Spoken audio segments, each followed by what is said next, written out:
Hello friends, government ने budget 2025 में सभी सैलरीड एम्प्लॉय और इंडिविजुअल को, चाहे वो सीनियर सिटीजन हो या बिजनेसमैन हो, उन सभी को काफी अच्छा टैक्स बेनिफिट दिया है, जिसमें स्लैब रेट में काफी इंपॉर्टेंट चेंजेस किए गए हैं। नील टैक्स रेट, जहां तक आपको कोई टैक्स नहीं देना पड़ेगा, उस स्लैब रेट में चेंज किया गया है, उसको भी डिस्कस करेंगे। सीनियर सिटीजन को स्पेसिफिक कुछ बेनिफिट दिए गए हैं, उनको भी हम डिस्कस करेंगे। उसके अलावा रेंटल इनकम पे जो टीडीएस डिडक्ट होता था, उसमें गवर्नमेंट ने कुछ रिलैक्सेशन प्रोवाइड किए हैं, तो उन सभी चीजों को हम डिटेल में डिस्कस करेंगे। इसके अलावा गाइस, अभी काफी टैक्स पेयर को जो नोटिस आ रहे हैं, चाहे वो गेमिंग इनकम की वजह से आ रहे हो या फिर आपने कोई इनकम डिक्लेयर नहीं की है या फिर एक्सेस लॉस या कोई डिडक्शन आपने क्लेम कर ली है, तो उसके लिए अपडेटेड आईटीआर का जो ऑप्शन था उसको भी गवर्नमेंट ने एक्सटेंड किया है, रिलैक्स किया है, तो उसके ऊपर ही हम डिस्कशन करेंगे। उसके अलावा अगर आप फॉरेन रेमिटेंस करते हो तो उसके ऊपर जो टीसीएस कटता था उस पर भी गवर्नमेंट ने रिलैक्सेशन दिया है। तो इन सभी 6 इंपॉर्टेंट चेंजेस को हम वन बाय वन डिस्कस करेंगे। बिफोर स्टार्टिंग दिस वीडियो, अगर आप इस चैनल पर नए हैं तो चैनल को जरूर सब्सक्राइब कर लेना, बेल आइकन क्लिक करना और इस वीडियो को ज्यादा से ज्यादा शेयर करना, ताकि लोगों को इसकी अवेयरनेस हो, वो अपने बेनिफिट्स को अवेल कर सकें। Let's start the video. सबसे पहले हम डिस्कस करते हैं कि स्लैब रेट में क्या चेंजेस हुए हैं गाइस। यहाँ पे बिफोर बजट क्या था गाइस, वो स्लैब रेट यहाँ पे लिखी हुई है। आफ्टर बजट मींस बजट में क्या चेंजेस हुए वो स्लैब रेट आपको यहाँ लिखी गई है, और क्या टैक्स रेट एप्लीकेबल होने वो है। तो गाइस, पहले बजट से पहले 0 to 3 लाख तक आपको कोई टैक्स नहीं देना पड़ता था, जिसको गवर्नमेंट इंक्रीज करके 0 to 4 लाख कर दिया। मींस आप 4 लाख तक आपको कोई भी टैक्स नहीं देना पड़ेगा, चाहे आप सीनियर सिटीजन हो, सुपर सीनियर सिटीजन हो या नॉर्मल इंडिविजुअल हो, तो उस केस में आपको 4 लाख तक कोई भी टैक्स नहीं देना पड़ेगा। मींस 1 लाख से आपके स्लैब रेट को इंक्रीज कर दिया है, जो कि न्यू टैक्स रेजिम में ही है गाइस यहाँ पे। इसी तरह 3 to 7 लाख में जहां पे आपको 5% टैक्स देना पड़ता था, वही उसी स्लैब रेट को इंक्रीज करके 4 to 8 लाख कर दिया, जिसमें आपको 5% टैक्स रेट के हिसाब से आपको टैक्स पे करना पड़ेगा।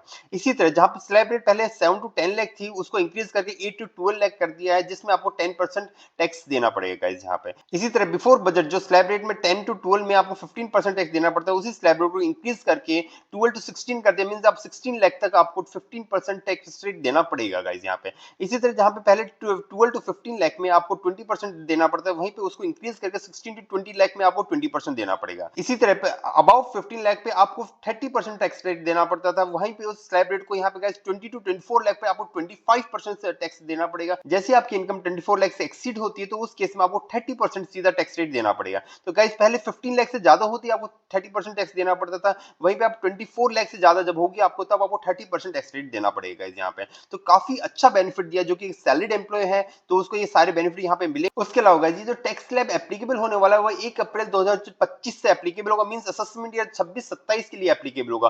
करंट असेसमेंट ईयर जो अभी आपका चल रहा है, जिसके लिए आप जुलाई में रिटर्न भरेंगे, उसमें कोई चेंजेस नहीं, उसमें पुराना स्लैब रेट ही आपका एप्लीकेबल रहेगा। तो मींस नेक्स्ट ईयर से आपका जो कि अप्रैल से स्टार्ट होगी, उसके लिए आपको ये स्लैब रेट आपको एप्लीकेबल होगी। उसकी बेसिस पे आप अपनी प्लानिंग कर सकते हो गाइस यहाँ पे।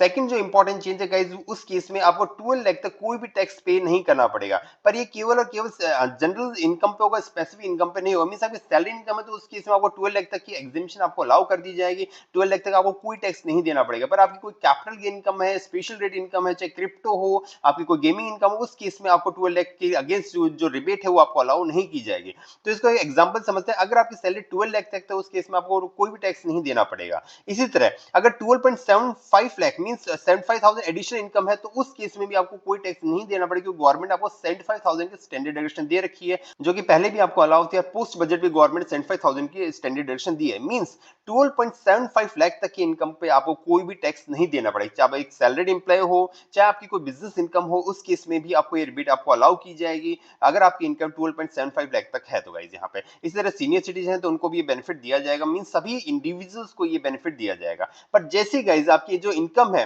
12.75 से 1 रुपए भी इंक्रीज होती है, तो उस केस में आपके ऊपर सिंपल सी स्लैब रेट एप्लीकेबल हो जाएगी। जी हाँ गाइस, तो अगर आपकी इनकम 12.75 से 1 रुपए में इंक्रीज होती है, फॉर एग्जांपल आपकी 13 लाख की इनकम होती है, तो उस केस में आपको नॉर्मल स्लैब रेट के हिसाब से टैक्स पे करना होगा, जिसमें 0 to 4 लाख पे 0% टैक्स, उसके बाद 4 to 8 पे 5%, 8 to 12 पे 10%। तो ये स्लैब रेट आपके ऊपर एप्लीकेबल होगी गाइस। उसके हिसाब से जो भी आपका टैक्स बनेगा, पर उसमें भी आपको काफी अच्छा बेनिफिट दिया, क्योंकि स्लैब रेट को एक्सटेंड किया गया है। आपकी जो मैक्सिमम हायर स्लैब रेट थी उसमें 15 लाख से इंक्रीज करी 24 लाख तक कर दिया, जिसमें आपको 30% स्लैब रेट रखने वाली। तो काफी अच्छा बेनिफिट दिया है, जो कि गवर्नमेंट काफी लंबे टाइम बाद दिया है गाइस यहाँ पे। तो काफी अच्छा बेनिफिट है। तो इसी हिसाब से आप जो अपनी नेक्स्ट ईयर जो भी आप प्लानिंग करना हो, उसी हिसाब से आपको रिजीम को सिलेक्ट करना है, और आप किस रिजीम में आपको जाना बेनिफिशियल हो आपको डिसाइड करना है गाइस। अब इस पर हम अलग से वीडियो लेके आते रहेंगे, तो चैनल को जरूर सब्सक्राइब कर लेना और बेल आइकन क्लिक कर देना। उसके बाद बात करते हैं गाइस थर्ड बेनिफिट, जिसमें सीनियर सिटीजन को स्पेसिफिक बेनिफिट दिया गया है। जी हाँ गाइस, जो भी सीनियर सिटीजन उनका जो बैंक पे इंटरेस्ट मिलता था पहले 50,000 से, जैसे आपका इंटरेस्ट एक्सीड होता बैंक का उनका टीडीएस डिडक्ट कर लेता था। तो इस लिमिट को गवर्नमेंट इंक्रीज कर 1 लाख कर दिया गाइस। यहाँ पे मींस 1 लाख तक आपका कोई भी टीडीएस डिडक्ट नहीं होगा। सीनियर सिटीजन के ऊपर भी सेम स्लैब रेट लगेगी, जो कि हमने ऑलरेडी इंडिविजुअल के लिए डिस्कस की यार। 12 लाख तक आपको कोई भी टैक्स पे नहीं करना पड़ेगा। और जैसे आपकी इनकम 12.75 से इंक्रीज होती है, तो उस केस में आपके पास नॉर्मल स्लैब रेट एप्लीकेबल होगा गाइस यहाँ पे। तो ये एडिशनल बेनिफिट दिया है कि अगर आपके बैंक में कोई भी इंटरेस्ट आपको मिल रहा है, तो उस केस में 1 लाख तक आपका टीडीएस डिडक्ट नहीं होगा, जो कि पहले 50,000 की लिमिट थी गाइस यहाँ पे। उसके अलावा गाइस जो फोर्थ बेनिफिट दिया है वो रेंटल इनकम पे दिया है, जिसमें पहले बजट से पहले 2.4 लाख पर एनम अगर आपका रेंट पे करे तो उसके से आपका टीडीएस डिडक्ट हो जाता था।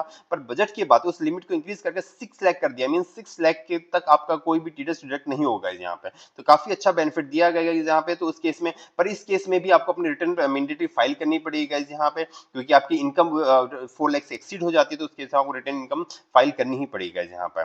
इसी तरह गाइस जो फिफ्थ बेनिफिट दिया है अपडेटेड रिटर्न के लिए दिया है गाइस यहाँ पे। पहले आप 2 साल के रिटर्न फाइल कर सकते हैं, पर अब आपको 4 इयर्स के रिटर्न फाइल करने का अलाउ कर दिया गाइस यहाँ पे। तो उस केस में अगर आप लेटेस्ट ईयर की फाइल करते हैं, 25% एडिशनल टैक्स पे करके आप अपनी रिटर्न को फाइल कर सकते हैं। इसी तरह जस्ट प्रीसीडिंग मींस पिछले 2 सालों की फाइल कर रहे हैं तो 50%, उससे प्रीसीडिंग ईयर की फाइल कर रहे तो 60%, और उससे प्रीसीडिंग ईयर की फाइल कर रहे हैं तो आप 70% एडिशनल टैक्स पे करके यहाँ पर अपनी अपडेटेड रिटर्न को फाइल कर सकते हैं गाइस। इससे बेनिफिट ये होगा, अगर गवर्नमेंट आपको नोटिस इशू करते हैं उसके बाद अपनी रिटर्न को फाइल करते हैं, तो गवर्नमेंट सिंपल सा कैश वाले केस में 60% आपके ऊपर टैक्स एप्लीकेबल लगता है। उसके अलावा 200% आपके पास पेनल्टी भी लेवी करता है। तो जो ओरिजिनल टैक्स रेट 30% था उसको 60% इंक्रीज कर देते हैं। उसके अलावा जो आपकी पेनल्टी है जो कि 25, 50, 60 और 70% एप्लीकेबल होती है, उसको 200% तक इंक्रीज कर देते हैं गाइस। काफी हैवी लाइबिलिटी डाल देता है। तो अगर आपको लगता है आपको अपनी रिटर्न को रिवाइज करना है, अपडेट करना है, तो आप इस बेनिफिट का यूज कर सकते हैं गाइस। अपनी रिटर्न को अपडेटेड रिटर्न के थ्रू फाइल कर सकते हैं। सो आप अपने पिछले 4 सालों की अपनी रिटर्न को अपडेट कर सकते हैं। जो भी आपको करेक्शन करना है, जो भी आपने इनकम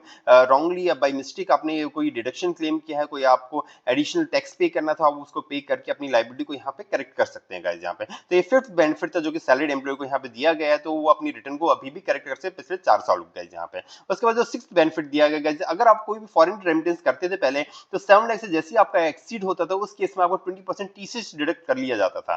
पर अब वो लिमिट को आप इंक्रीज करके 10 लाख तक कर दिया। मींस 10 लाख के बाद अगर आप कोई भी रेमिटेंस करते हैं तो उस केस में आपको 20% टीसीएस का डिडक्ट होगा। 10 लाख तक आपको कोई भी टीसीएस डिडक्ट नहीं होगा, जिसमें काफी अच्छा बेनिफिट है। तो अगर आपका कोई भी ऐसा ट्रांसफर करना है तो आप इसे इजीली कर सकते हैं। अब तो 10 लाख आपका कोई भी टीसीएस डिडक्ट नहीं होगा गाइस। सो गाइस आज की वीडियो में डिस्कस किया 6 इंपॉर्टेंट बेनिफिट जो कि गवर्नमेंट ने इंडिविजुअल और सैलरीड एम्प्लॉय को यहाँ पे अलग से दिए हैं गाइस यहाँ पे। तो काफी अच्छे बेनिफिट थे guys. Hope you like this video. अगर आपको वीडियो अच्छी लगे तो वीडियो को जरूर शेयर करना, वीडियो को लाइक करना और चैनल को सब्सक्राइब कर लेना। Thank you friends.